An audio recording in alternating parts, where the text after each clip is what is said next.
अस्सलामु अलैकुम वरहमतुल्लाहि वबरकातुहू। सदक़ा फ़ित्र क्या है?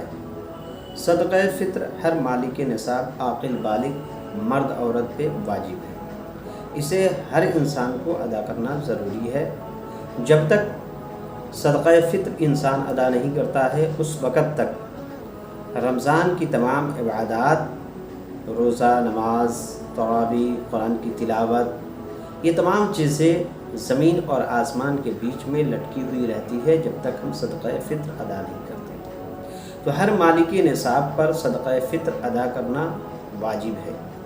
अब सदक़ा फ़ित्र कौन कौन सी चीज़ का अदा कर सकते हैं?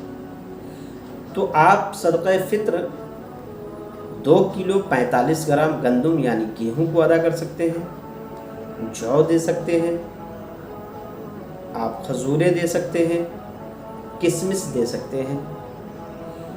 3.5 केजी खजूर, किशमिश, जौ निकाल सकते हैं। 2 किलो 45 ग्राम गंदम निकाल सकते हैं या इसकी कीमत आप अदा कर सकते हैं। ये इसलिए है ताकि जब ईद उल फित्र की खुशी, मालिक निसाब जब ईद उल फित्र की खुशियों में शामिल होते हैं, उसमें जो लोग गरीब हैं, इस लायक नहीं हैं कि ईद की खुशी में शरीक हो सके, सामान का इंतज़ामात कर सके, तो उस सूरत में उनके लिए ये सदक़ा फ़ित्र वाजिब किया गया ताकि वो गरीब लोग, मिस्कीन, यतीम, जिनका कोई सहारा नहीं है, तो ये उनके लिए खुशी का ज़रिया बना दिया गया ताकि इससे वो अपने तमाम चीज़ों का इंतज़ामात कर सके और ईद उल फित्र की खुशी में तमाम अमीर गरीब शरीक हो सके, शामिल हाल हो सके। अब इसे आपको अदा करना है, तो अदा करने के लिए आप किसी को भी दे सकते हैं।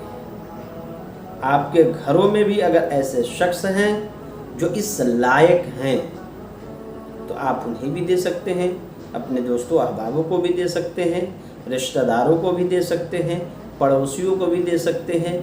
अगर आपको ऐसा दिखे कि इस लायक सदक़ा फ़ित्र लेने के लायक लोग नज़र आ रहे हैं तो आप उन्हें अदा कर सकते हैं। और ईद उल फित्र की नमाज अदा करने से पहले पहले आपको हर हाल में, हर सूरत में अदा कर देनी चाहिए। अब सदक़ा फ़ित्र अगर घर का कोई मुखिया है, घर का कोई प्रधान है, घर का कोई मालिक है, वो तमाम लोगों का सदक़ा फ़ित्र निकाल कर अदा कर सकता है। लेकिन अगर उसका बेटा है, बेटी है, अगर उस लायक हैं, तो ख़ुद कमाते हैं और मालिक निसाब हैं, तो ये ज़रूरी है कि वो अपने पैसों से अपना सदक़ा फ़ित्र निकाल दें, ये अदा करें। और अगर कोई शिकम में है और नमाज ईद उल फित्र से पहले पहले क़बल तबल्लुद हो गया, दुनिया धरती पर आया, तो उसके लिए भी ये वाजिब हो गया कि उसका मालिक, उसका वालिद उसके नाम से सदक़ा फ़ित्र निकाल दे। ये तरीक़ा है। नहीं तो ये जितनी हम इबादत करते हैं, रोज़े, नमाज, ज़कात वग़ैरह अदा करते हैं, तमाम इबादत ज़मीन और आसमान के बीच में लटकी हुई रहती है और जैसे ही हम अदा करते हैं ये अल्लाह की बारगाह में काबिल कबूल हो जाता है। अस्सलामु अलैकुम व रहमतुल्लाहि।